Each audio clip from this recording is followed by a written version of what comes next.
സർവ്വജനത്തിനും സമാധാനം നേർന്നുകൊണ്ട് പൂജാതനായ ക്രിസ്തുയേശുവിൻ്റെ ജനനത്തിൻ്റെ മധുരസ്മരണകൾ ഉണർത്തിക്കൊണ്ട് ഒരു ക്രിസ്മസ് കാലം കൂടെ സമാഗതമാവുകയാണ്.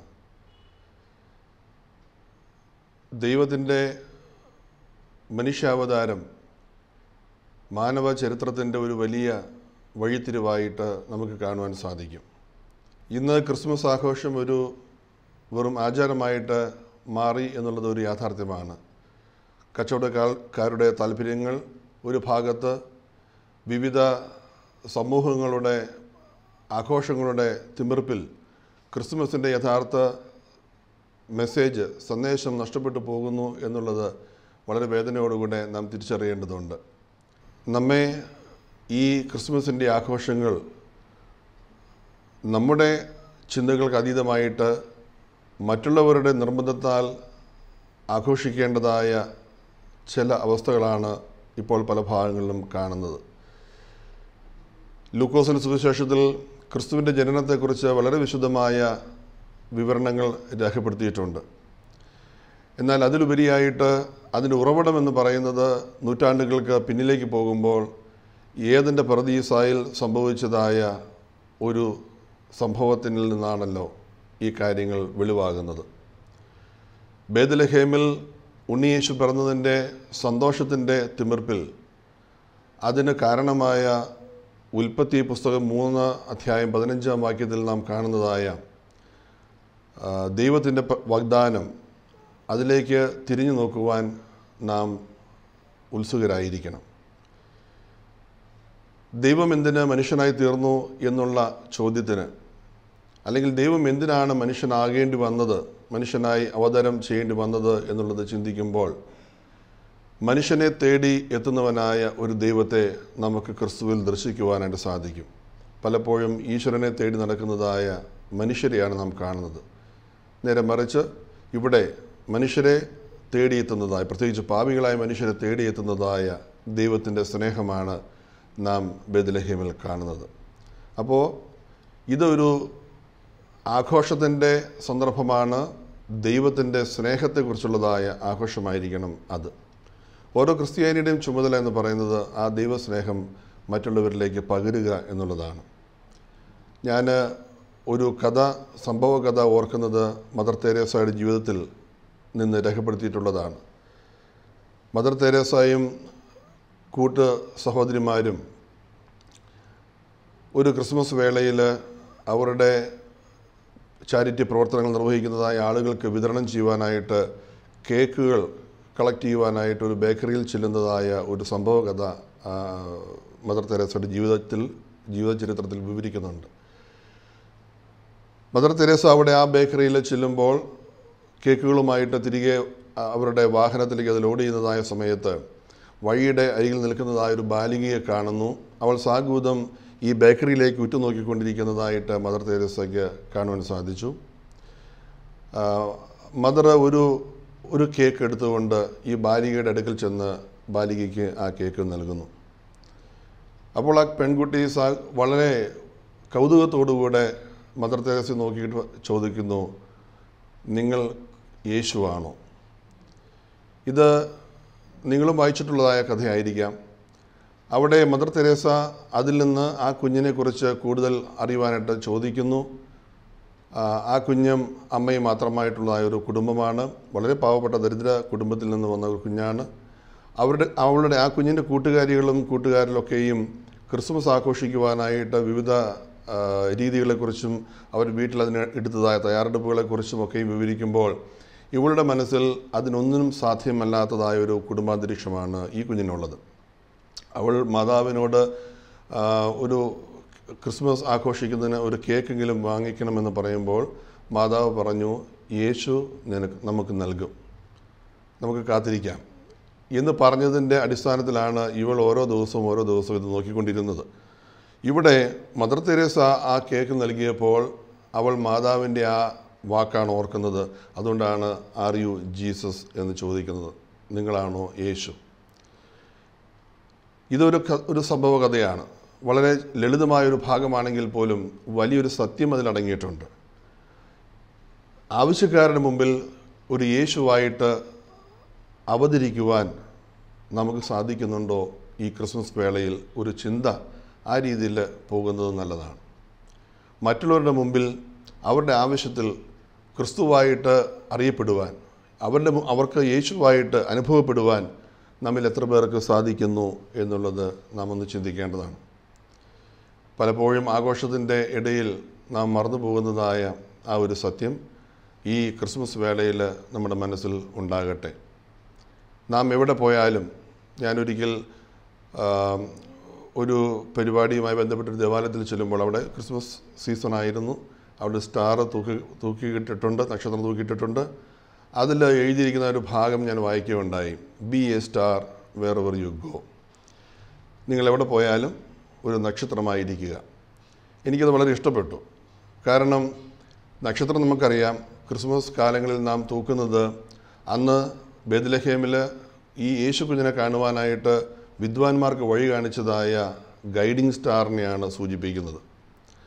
അപ്പോൾ നാം എവിടെ പോയാലും യേശുവിലേക്ക് മറ്റുള്ളവരെ നയിക്കുന്നതായ ആ ഗൈഡിങ് സ്റ്റാർ ആയിരിക്കുവാൻ നമുക്ക് സാധിക്കുക എന്നുള്ളതൊരു വലിയ കാര്യമാണ്. ഈ ലോകത്തിൽ നാം ചുറ്റും കാണുന്നതായ അസമാധാനം, പ്രശ്നങ്ങൾ, അതിൻ്റെ സങ്കീർണതകൾ, ഇതിൻ്റെ ഒക്കെയും നടുവിൽ യേശു എന്ന സമാധാന പ്രഭുവിനെ എങ്ങനെ അവതരിപ്പിക്കുവാൻ സാധിക്കും എന്നുള്ളത് ചിന്തിക്കേണ്ടതാണ്. യേശു നമുക്ക് നൽകിയതായ സമാധാനം എന്ന് പറയുന്നത്, ഈ കർത്താവ് പറഞ്ഞു, ഈ ലോകം നൽകുന്നത് പോലെയല്ല ഞാൻ നിങ്ങൾക്ക് നൽകുന്നതായ സമാധാനം. നാം ചുറ്റും നോക്കുമ്പോൾ എവിടെയും അസമാധാനമാണ്, എവിടെയും യുദ്ധഭീഷണിയാണ്, മറ്റ് പ്രശ്നങ്ങളാണ്. പക്ഷേ ഇതിനിടയിൽ എങ്ങനെ ദൈവത്തിൻ്റെ സമാധാനം കണ്ടെത്തുവാൻ സാധിക്കും? എങ്ങനെ മറ്റുള്ളവർക്ക് നാം ഒരു സമാധാനമായി മാറുവാൻ സാധിക്കും എന്നുള്ളത് ചിന്തിക്കുക. കർത്താവ് നൽകുന്നതായ സമാധാനം ലോകം നൽകുന്നതല്ല. അതുകൊണ്ട് തന്നെ ആ സമാധാനം ലോകത്തിന് എടുത്തു മാറ്റുവാൻ സാധിക്കുകയില്ല. നമുക്ക് ഈ പ്രശ്നങ്ങളുടെ നടുവിൽ തന്നെ ഒരു സമാധാനമായിട്ട് നിലകൊള്ളുവാൻ, ശാന്തമായിട്ട് കാര്യങ്ങളെ അപഗ്രഥിക്കുവാൻ, വളരെ മെച്ചുവേർഡായിട്ട്, വളരെ സന്തോഷകരമായിട്ട് ഓരോ കാര്യങ്ങളെ സമീപിക്കുവാനായിട്ട് നമുക്ക് സാധിക്കും ഈ ദൈവിക സമാധാനം നമ്മുടെ ഉള്ളിൽ ഉള്ളപ്പോൾ.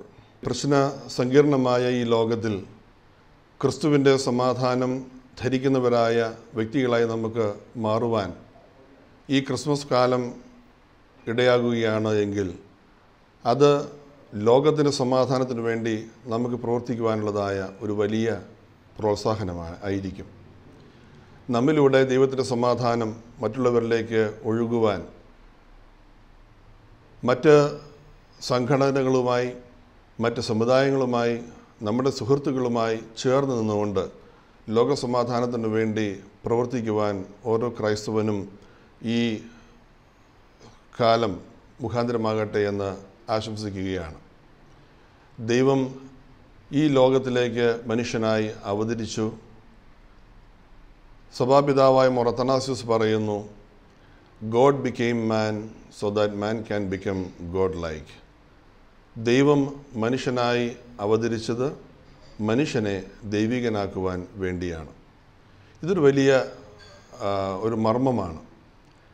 ദൈവത്തിൻ്റെ ആ പദ്ധതിയുടെ ഭാഗമായി മനുഷ്യനെ പാപത്തിൽ നിന്ന് രക്ഷിക്കുവാനായിട്ട് അവൻ്റെ രക്ഷയ്ക്ക് വേണ്ടി കർത്താവ് എടുത്തതായ ആ ദൈവിക പദ്ധതിയുടെ ഭാഗമായി ദൈവ മനുഷ്യനായിട്ട് അവതരിക്കുമ്പോൾ അതിലൂടെ പാപങ്ങളെ പരിഹരിച്ചുകൊണ്ട് അവരെ ദൈവികരാക്കുവാനായിട്ട് ഈ മനുഷ്യാവതാരം സഹായിക്കുന്നു. മനുഷ്യനെ തേടിയെത്തുന്നവനായ ആ ദൈവത്തെ അന്ന് യഹൂദർ തള്ളിക്കളഞ്ഞു, അന്ന് ആ സമൂഹം തള്ളിക്കളഞ്ഞു. ഇന്നും യേശുവിനെ മനസ്സിലാക്കുവാൻ, ദൈവപുത്രനെ മനസ്സിലാക്കുവാൻ, അവൻ ലോകത്തിന് നൽകിയതായ ആ സമാധാനത്തിൻ്റെയും പ്രകാശത്തിൻ്റെയും സന്ദേശം തിരിച്ചറിയുവാൻ നമുക്ക് കഴിയാതെ പോകുന്നു എന്നുള്ളത് വളരെ ഖേദകരമാണ്. ഇത് ഒരു വെളിച്ചത്തിൻ്റെ ഉത്സവം കൂടിയാണ് ക്രിസ്മസ് എന്ന് പറയുന്നത്. നമുക്കറിയാം, മിക്കവാറും സ്ഥലങ്ങളിൽ വീടുകൾ അലങ്കരിക്കുന്നു, കെട്ടിടങ്ങൾ അലങ്കരിക്കുന്നു. കർത്താവിന്, ഈ സമാധാന പ്രഭുവിനെ, ഈ വെളിച്ചത്തിൻ്റെ രാജാവിനെ സ്വീകരിക്കുവാനുള്ളതായ തോരണങ്ങളും ഒരുക്കങ്ങളുമാണ് നാം കാണുന്നത്. വിദേശ രാജ്യങ്ങളിലാണെങ്കിൽ ഇലൂമിനേഷൻ കൂടുതൽ വ്യക്തമാണ്. ഇവിടെ നമുക്ക് അത്രത്തോളം ഇല്ല എങ്കിൽ പോലും അത് പ്രകാശത്തിൻ്റെ ഒരു വലിയ ചിന്ത നമ്മിൽ ഉണർത്തുന്നുണ്ട്. ഓരോ ക്രിസ്ത്യാനിയും മറ്റുള്ളവരെ പ്രകാശിപ്പിക്കുവാൻ വേണ്ടി വെളിച്ചത്തിലേക്ക് വിളിക്കപ്പെട്ടവരാണ്. ക്രിസ്തു പറയുന്നത് നിങ്ങൾ ലോകത്തിൻ്റെ വെളിച്ചമാകുന്നു എന്ന് പറയുന്നുണ്ട്. ക്രിസ്തു തന്നെ പറയുന്നു ഞാൻ ലോകത്തിൻ്റെ വെളിച്ചമാകുന്നു എന്ന് പറയുന്നുണ്ട്. എന്നാൽ അതിനുശേഷം പറയുന്നത് നിങ്ങൾ ലോകത്തിൻ്റെ വെളിച്ചമാകുന്നു. ക്രിസ്തുയാനികളെക്കുറിച്ച് രണ്ട് വലിയ തത്വങ്ങളെ ക്രിസ്തു പറഞ്ഞിരിക്കുന്നത്, ഒന്ന് നിങ്ങൾ ലോകത്തിൻ്റെ വെളിച്ചമാകുന്നു, നിങ്ങൾ ഉപ്പാകുന്നു, അല്ലേ? അപ്പോൾ അത് രണ്ടും വലിയ ചിന്തയ്ക്ക് വിധേയമാക്കേണ്ടതായ രണ്ട് കാര്യങ്ങളാണ്. സാധാരണ മനുഷ്യൻ്റെ ജീവിതത്തിൽ ആവശ്യമുള്ളതായ വലിയ രണ്ട് കാര്യങ്ങളാണ് പ്രകാശം ആയിരിക്കുക എന്നുള്ളതും ഒരു ഭക്ഷണത്തിനായാലും മറ്റു കാര്യങ്ങൾക്കായാലും ഉപ്പിൻ്റെ ആവശ്യകതയും ഉപ്പിൻ്റെ പ്രയോജനവും ഉപ്പിൻ്റെ ഉപയോഗങ്ങളൊക്കെ നമുക്കറിയാം. ഒരു മനുഷ്യനും ഉപ്പ് ഒഴിച്ചുകൂടാനാകാത്തതായ ഒരു വസ്തുവാണ്. നാം ജീവിക്കുന്നതായ ചുറ്റുപാടുകളിൽ ഒഴിച്ചുകൂടാനാവാത്തതായ ഒരു വ്യക്തിയാണ് ഓരോ ക്രിസ്ത്യാനിയും. അവന് ആ സമൂഹത്തിൽ സ്ഥാനമുണ്ട്, അവന് ചെയ്യേണ്ടതായ നിയോഗങ്ങളുണ്ട്, അവന് ജീവിതത്തിൽ രുചി പകരുവാൻ, മറ്റുള്ളവരുടെ ജീവിതത്തിലെ അഴുക്കുകൾ മാറ്റുവാൻ, അതിനെ നല്ല മോറൽ വാല്യൂസിനെ അത് പ്രിസർവ് ചെയ്യുവാൻ ഒക്കെയും ഉപ്പിനുള്ളതായ ആ ശക്തി പോലെ തന്നെ ഓരോ ക്രിസ്ത്യാനിക്കും അത് കഴിയും എന്നുള്ളതിൽ യാതൊരു സംശയവുമില്ല. അപ്പോൾ ഇത് പ്രകാശത്തിൻ്റെ ഉത്സവമാണ് എന്നുള്ളത് കൊണ്ട് പ്രകാശിതരായി മറ്റുള്ളവരെ പ്രകാശിപ്പിക്കുവാൻ നമുക്കും സാധിക്കട്ടെ എന്ന് കൂടെ ഈ സമയത്ത് ഞാൻ ആശംസിക്കുകയാണ്. ദൈവത്തിൻ്റെ പുത്രൻ ഈ ലോകത്തിൽ മനുഷ്യനായി അവതരിക്കുമ്പോൾ അതിൽ ഒരു വലിയ സന്തോഷം മാലാഖമാർ പാടി ആട്ടിടയന്മാരെയും ഒക്കെയും അറിയിച്ചത് നാം അറിഞ്ഞു. സർവ്വജനത്തിനും ഉണ്ടാകുവാനുള്ളതായ ഒരു വലിയ സന്തോഷം, അത് സന്തോഷമായിട്ട് നാം ആഘോഷിക്കുമ്പോൾ തന്നെ നമ്മളുടെ ഇടയിൽ സമൂഹത്തിൽ അനേകം ആളുകൾ സന്തോഷിക്കുവാൻ സാധിക്കാതെ ജീവിക്കുന്നതും നാം കാണാതിരിക്കരുത്. അവരോട് ചേർന്നാണ് ക്രിസ്തുവിനെ കാണുവാൻ നമുക്ക് സാധിക്കുന്നത്. ക്രിസ്തു സമൂഹത്തിൽ മാറ്റപ്പെട്ടവരുടെ കൂടെ ആയിരുന്നു കൂടുതൽ സമയം ചെലവഴിച്ചത്. സമൂഹത്തിൽ നിന്ന് പുറന്തള്ളപ്പെടുന്ന, സമൂഹത്തിലെ ഉന്നതരായ വ്യക്തികളാൽ അവഗണന നേരിടുന്നതായ ജനവിഭാഗത്തോട് ചേർന്ന് നിന്നുകൊണ്ട് ഒരു നീതിക്ക് വേണ്ടി നിലനിൽക്കുന്നതായ ക്രിസ്തുവിനെ നമുക്ക് കാണുവാൻ സാധിക്കണം. നമ്മുടെ ജീവിതത്തിലും ആ ഒരു സ്റ്റാൻഡ് എടുക്കുവാൻ, ആ ഒരു നിലയെടുക്കുവാനായിട്ട് നമുക്ക് സാധിക്കണം. സമൂഹത്തിലെ നന്മയ്ക്ക് വേണ്ടി, സമൂഹത്തിലെ തിന്മയ്ക്കെതിരായിട്ട് പ്രവർത്തിക്കുവാൻ, സമൂഹത്തിലെ നീതി നടപ്പാക്കുവാൻ ഓരോ ക്രിസ്ത്യാനിയും ഇറങ്ങിത്തിരിക്കേണ്ടത് ഇന്നത്തെ ആവശ്യമാണ്, ഇന്നത്തെ കാലഘട്ടത്തിൻ്റെ ആവശ്യമാണ് എന്നുള്ളത് നാം മനസ്സിലാക്കണം. ഒരു ക്രിസ്തുമസ് കടന്നു പോകുമ്പോൾ അത് വെറും ഒരു ആചാരമായി മാറാതെ നമ്മുടെ ജീവിതത്തിൽ ഒരു മാറ്റത്തിന് ഇടയാകുന്ന ഒരു അനുഭവമായിട്ട് മാറണം. നമ്മുടെ സുറിയാനി പാരമ്പര്യത്തിൽ ക്രിസ്തുമസിൻ്റെ ജനന പെരുന്നാളിൻ്റെ പ്രാർത്ഥനയിൽ ഉൾപ്പെട്ടിരിക്കുന്ന ഒരു ഭാഗത്ത് പറയുന്നത്, അന്ന് ബേത്ലഹേമിലെ പുൽക്കൂട്ടിൽ നീ ജാതനായതുപോലെ ഇന്ന് ഞങ്ങളുടെ ഹൃദയമാകുന്ന പുൽക്കൂട്ടിൽ അങ്ങ് ജാതം ചെയ്യണമേ എന്നുള്ളതാണ്. നമ്മുടെ ഹൃദയമാകുന്ന പുൽക്കൂട്ടിൽ ക്രിസ്തു ജനിക്കുന്നതായ ആ ഒരു അനുഭവമായിരിക്കണം ഓരോ ക്രിസ്മസ് ആഘോഷങ്ങളും. അങ്ങനെ ക്രിസ്തു ഉള്ളിൽ വഹിക്കുന്നവരായി, ക്രിസ്തുവിൽ ജീവിക്കുന്നവരായി നാം സമൂഹത്തിലേക്ക് ഇറങ്ങുമ്പോൾ സമൂഹത്തിൻ്റെ പ്രകാശമായി, സമൂഹത്തിന് സമാധാനമായി നമുക്ക് മാറുവാൻ സാധിക്കും. നീതിയുള്ളൊരു സമൂഹത്തിന് വേണ്ടി, സമാധാനമുള്ള ഒരു സമൂഹത്തിന് വേണ്ടി പോരാടുവാൻ നമുക്കൊക്കെയും സാധിക്കട്ടെ. മനുഷ്യ നന്മയ്ക്ക് വേണ്ടി, മനുഷ്യരക്ഷയ്ക്ക് വേണ്ടി ജാതം ചെയ്ത ക്രിസ്തു ദേവനെ, ദൈവത്തിൻ്റെ പുത്രനെ നമുക്ക് സ്വാഗതം ചെയ്യുമ്പോൾ നമ്മുടെ ജീവിതത്തിലേക്കായിരിക്കട്ടെ ആ സ്വാഗതം. നമ്മുടെ ഓരോ ചലനങ്ങളിലും ആ ക്രിസ്തുവിൻ്റെ ആത്മാവ് ഉൾക്കൊള്ളുന്നവരായിട്ട് മാറുവാൻ നമുക്ക് സാധിക്കട്ടെ എന്ന് പ്രാർത്ഥിക്കുന്നു. ദൈവം മനുഷ്യനായി അവതരിച്ചപ്പോൾ അത് മനുഷ്യരെ ദൈവികരാക്കുവാൻ ആണ് എന്ന് നാം മനസ്സിലാക്കണം. നമ്മോടുകൂടെ ഈ സങ്കീർണമായ ലോകത്ത് നടക്കുവാൻ ആഗ്രഹിക്കുന്നവനാണ് ദൈവം. ദൈവം മറ്റേതോ സ്ഥലത്ത് മാറി നിന്നുകൊണ്ട് നമ്മെ ഈ ലോകത്തിൻ്റെ പ്രശ്നങ്ങളിൽ കണ്ട് സന്തോഷിക്കുന്നവനല്ല ദൈവം. മറിച്ച് ഈ പ്രശ്നങ്ങളുടെ നടുവിൽ, ഈ സങ്കീർണതയുടെ നടുവിൽ നമ്മോടുകൂടെ നടക്കുവാൻ ആഗ്രഹിക്കുന്ന ദൈവത്തെയാണ് നാം കണ്ടെത്തേണ്ടത്. അതുകൊണ്ടാണ് ഇമ്മാനുവേൽ എന്ന് നാം ക്രിസ്തുവിനെ വിളിക്കുന്നത്. ദൈവം നമ്മോടുകൂടെ. ആ ദൈവം നമ്മോടുകൂടെ നമ്മുടെ സാഹചര്യങ്ങളിൽ ആയിരിക്കുമ്പോൾ ആ സാഹചര്യങ്ങളെ മാറ്റിയെടുക്കുവാൻ ദൈവത്തിന് സാധിക്കും. അതുകൊണ്ടാണ് ഈ ലോകത്തിൽ നമ്മുടെ ചുറ്റും അസമാധാനം നിലനിൽക്കുമ്പോഴും നമുക്ക് സമാധാനമായിട്ട് നിൽക്കുവാൻ സാധിക്കും ഒരു ക്രിസ്ത്യാനിക്ക് എന്ന് ഞാൻ പറയുന്നത്. മറ്റുള്ളവരുടെ അസമാധാനമല്ല, മറ്റുള്ളവരുടെ പ്രശ്നങ്ങളിൽ അല്ല, മറിച്ച് സമാധാനം കണ്ടെത്തേണ്ടത് ദൈവത്തിലാണ്. ആ ദൈവികമായ സമാധാനം നമുക്ക് ലഭിക്കുമ്പോൾ അത് മറ്റുള്ളവരിലേക്ക് പകരുവാനായിട്ട് നമുക്ക് സാധിക്കും. ആ ദൈവം നമ്മോട് കൂടെ എന്നുള്ളതായ അനുഭവം നമുക്ക് പ്രചോദനം ലഭിക്കുന്ന തരത്തിലായി മാറട്ടെ എന്ന് പ്രാർത്ഥിക്കുന്നു. ലോകത്തിൻ്റെ സമാധാനം നമ്മുടെ എല്ലാവരുടെയും സ്വപ്നമാണ്. നമ്മുടെ ചുറ്റുപാടുകൾ, നാം ജീവിക്കുന്നതായ സമൂഹത്തിൻ്റെ സമാധാനം നമ്മുടെ ഒരു സ്വപ്നമാണ്. നമ്മുടെ കുടുംബത്തിലെ സമാധാനം, നാം പ്രവർത്തിക്കുന്ന മേഖലകളിൽ സമാധാനം. പലപ്പോഴും സമാധാനത്തിൻ്റെ പ്രഭു എന്ന് ക്രിസ്തുവിനെ വിളിക്കുമ്പോൾ തന്നെ ക്രിസ്തുവിൻ്റെ അനുയായികളായ നാം എല്ലാവരും അതേ സമാധാനത്തിൻ്റെ വക്താക്കളാണോ എന്ന് ചിന്തിക്കേണ്ടിയിരിക്കുന്നു. സമാധാനം അകലെയല്ല, മറിച്ച് ദൈവം ഉൾക്കൊള്ളുന്നതായ, ദൈവം നമ്മുടെ ഉള്ളിൽ വസിക്കുമ്പോൾ ഉണ്ടാകുന്നതായ ആന്തരിക സമാധാനം ധരിക്കുന്നവരായി, ആ ആന്തരിക സമാധാനം ധരിച്ചുകൊണ്ട് സമൂഹത്തെ സമാധാനത്തിലേക്ക് നയിക്കുവാൻ നമുക്ക് സാധിക്കട്ടെ. ഗാന്ധിജി ഒരിക്കൽ പറയുകയുണ്ടായി, ക്രിസ്തുവിനെ എനിക്കിഷ്ടമാണ്, പക്ഷേ ക്രിസ്ത്യാനികളെ അങ്ങനെ അംഗീകരിക്കുവാനായിട്ട് അദ്ദേഹം തയ്യാറായിരുന്നില്ല. മറ്റൊന്നും കൊണ്ടല്ല, ക്രിസ്തുവിൻ്റെ ആദർശങ്ങളെ, ക്രിസ്തുവിൻ്റെ പഠിപ്പിക്കലുകളെ അത് ക്രിസ്ത്യാനികളെന്ന് വിളിക്കുന്നതായി അദ്ദേഹത്തിൻ്റെ ശിഷ്യന്മാർ പാലിക്കുന്നില്ല എന്നുള്ളതായിരുന്നു ഗാന്ധിജിയുടെ വിമർശനം. നാം ഓരോരുത്തരെയും ആ വിമർശനം ഒന്ന് ചിന്തിപ്പിക്കേണ്ടതാണ്. ക്രിസ്തു ആരായിരുന്നു? ക്രിസ്തു നമുക്കാരാണ്? ആ ക്രിസ്തുവിനെ ലോകത്തിന് പരിചയപ്പെടുത്തുവാനായിട്ട് നമുക്ക് സാധിക്കുന്നുണ്ടോ? ക്രിസ്തുമസ് ഇന്ന് മറ്റുള്ളവരാൽ നിർബന്ധിക്കപ്പെട്ട് ആചരിക്കപ്പെടുന്ന ഒരു ഉത്സവമായിട്ട് മാറി എന്നുള്ളതാണ് ഒരു യാഥാർത്ഥ്യം. അമേരിക്കയിലൊക്കെയും സ്കൂളുകളിൽ തന്നെ കുട്ടികളോട് എങ്ങനെ ക്രിസ്മസ് സെലിബ്രേറ്റ് ചെയ്യണം എന്ന് പ്രത്യേകമായിട്ട് പറഞ്ഞ് അവരെ അതിന് സജ്ജമാക്കാറുണ്ട്. പക്ഷെ അവർ ആ സെലിബ്രേറ്റ് ചെയ്യുന്ന, ആഘോഷിക്കുന്നത് ഒരു പ്രത്യേക രീതിയിലാണ്. അവർക്ക് സാന്റ അല്ലെങ്കിൽ സാന്റാ ക്ലോസ് വേണം, ക്രിസ്മസ് ട്രീ വേണം, മറ്റ് ഇലുമിനേഷൻസ് വേണം, ഗിഫ്റ്റുകൾ ഷെയർ ചെയ്യാൻ അല്ലെങ്കിൽ എക്സ്ചേഞ്ച് ചെയ്യുവാനായിട്ടുള്ളതായ സാഹചര്യങ്ങൾ വേണം, ഗിഫ്റ്റ് കാർഡുകൾ കൊടുക്കണം തുടങ്ങിയുള്ളതായ ആ ആഘോഷത്തിൻ്റെ കാര്യങ്ങളൊക്കെയുമാണ് ആ കുഞ്ഞുങ്ങളെ പറഞ്ഞ് മനസ്സിലാക്കുന്നത്. അവരൊക്കെ അത് വീടുകളിൽ വന്നിട്ട് നമ്മുടെ വീടുകളിലൊക്കെ അതുപോലെ അവിടെ ചെയ്യാറുണ്ട്. പക്ഷെ അവർ യഥാർത്ഥത്തിൽ ആ ക്രിസ്തുമസിൻ്റെ അന്തസ്സത്തെ ഉൾക്കൊണ്ടുകൊണ്ട് അതിൻ്റെ ആ ക്രിസ്തുവിനെ പരിചയപ്പെടുത്തി കൊടുക്കുവാനായിട്ട് ഒരിക്കലും അവർ മുതിരാറില്ല. കാരണം അവിടെ ഒരു സീസണൽ ഹോളിഡേയ്സ് പോലെയാണ് അത് സെലിബ്രേറ്റ് ചെയ്യുവാനായിട്ട് പലപ്പോഴും അത് ചെയ്തുകൊണ്ടിരിക്കുന്നത്. ഒരു സെക്യുലർ ലെവലിലേക്ക് ഈ ക്രിസ്മസിൻ്റെ ആഘോഷങ്ങൾ മാറിപ്പോയി. ഞാൻ ആദ്യം പറഞ്ഞതുപോലെ കച്ചവട ബിസിനസ് താല്പര്യങ്ങളുടെ ഒരു ഭാഗമായിട്ട് ഒരു ഇരയായിട്ടും ക്രിസ്മസ് ആഘോഷങ്ങൾ മാറിക്കൊണ്ടിരിക്കുന്നു എന്നുള്ള ഞാൻ തർക്കവുമില്ല.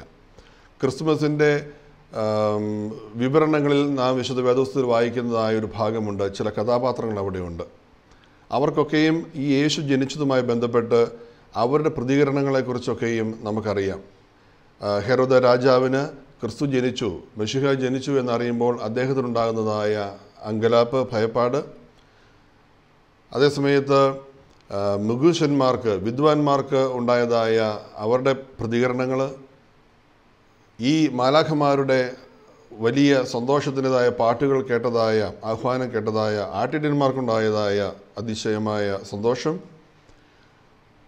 അതിനിടയിൽ ഒരാളുടെ കാര്യം നാം വിശുദ്ധ വേദപുസ്തകത്തിൽ വായിക്കുന്നുണ്ട്, ഒരു സത്രത്തിൻ്റെ കാര്യം. അവിടെ ആ സത്രത്തിൽ ന്യായമായിട്ടും ഒരു സത്രക്കാരനുണ്ടായിരിക്കും.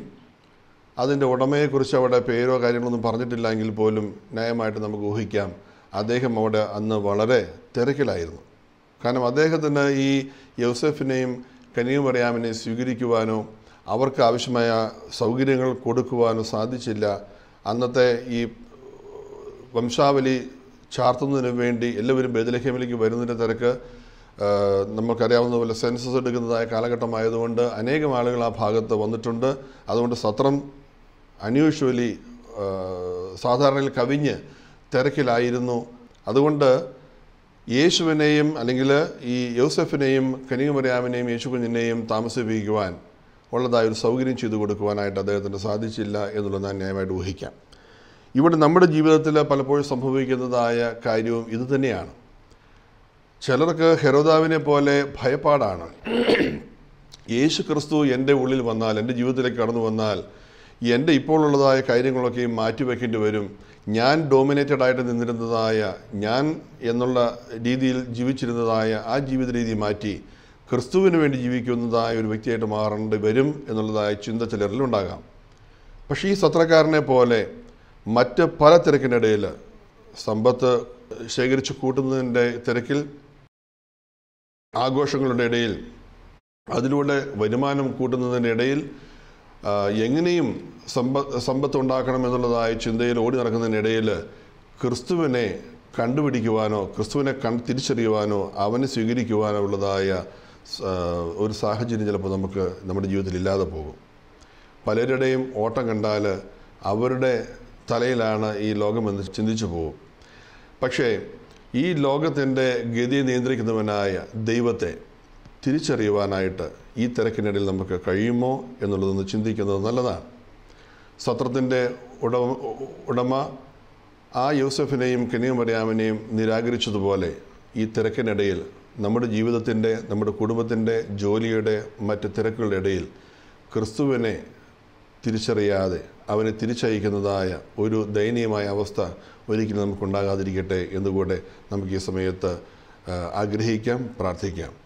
അതേസമയത്ത് ആട്ടിടയന്മാർക്ക്, നിഷ്കളങ്കരായ അവർക്കുണ്ടായതായ ആ ഒരു സന്തോഷം, ദൂരദേശത്തു നിന്ന് വന്നവരായ വിദ്വാൻമാർക്ക് അവരെ വഴികാട്ടിക്കൊണ്ടുവന്നതായ ആ നക്ഷത്രത്തിലൂടെ ദൈവം നൽകിയതായ സന്ദേശം, അതൊക്കെയും നമുക്ക് ഈ ക്രിസ്തുവിൻ്റെ ജനനത്തോടുള്ളതായ നമ്മുടെ പ്രതികരണത്തെക്കുറിച്ച് ചിന്തിപ്പിക്കുന്ന വിഷയങ്ങളായിട്ട് ഭവിക്കട്ടെ. അങ്ങനെ ക്രിസ്തു ഉള്ളിൽ വഹിക്കുന്നവരായി, ക്രിസ്തുവിൽ ജീവിക്കുന്നവരായി നാം സമൂഹത്തിലേക്ക് ഇറങ്ങുമ്പോൾ സമൂഹത്തിൻ്റെ പ്രകാശമായി, സമൂഹത്തിന് സമാധാനമായി നമുക്ക് മാറുവാൻ സാധിക്കും. നീതിയുള്ളൊരു സമൂഹത്തിന് വേണ്ടി, സമാധാനമുള്ള ഒരു സമൂഹത്തിന് വേണ്ടി പോരാടുവാൻ നമുക്കൊക്കെയും സാധിക്കട്ടെ. മനുഷ്യ നന്മയ്ക്ക് വേണ്ടി, മനുഷ്യരക്ഷയ്ക്ക് വേണ്ടി ജാതം ചെയ്ത ക്രിസ്തു ദേവനെ, ദൈവത്തിൻ്റെ പുത്രനെ നമുക്ക് സ്വാഗതം ചെയ്യുമ്പോൾ നമ്മുടെ ജീവിതത്തിലേക്കായിരിക്കട്ടെ ആ സ്വാഗതം. നമ്മുടെ ഓരോ ചലനങ്ങളിലും ആ ക്രിസ്തുവിൻ്റെ ആത്മാവ് ഉൾക്കൊള്ളുന്നവരായിട്ട് മാറുവാൻ നമുക്ക് സാധിക്കട്ടെ എന്ന് പ്രാർത്ഥിക്കുന്നു, ആശംസിക്കുന്നു. എല്ലാവർക്കും ക്രിസ്തുമസിൻ്റേതായ എല്ലാ മംഗളങ്ങളും എല്ലാ ആശംസകളും പ്രാർത്ഥനയോടെ നേരുന്നു. ദൈവം അനുഗ്രഹിക്കട്ടെ.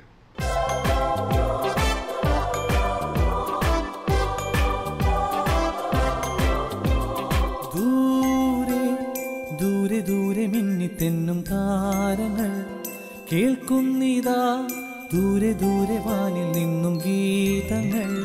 മഞ്ഞണിയുന്ന ഈ സുദിനം മാനവരക്ഷകൻ പിറന്ന ദിനം.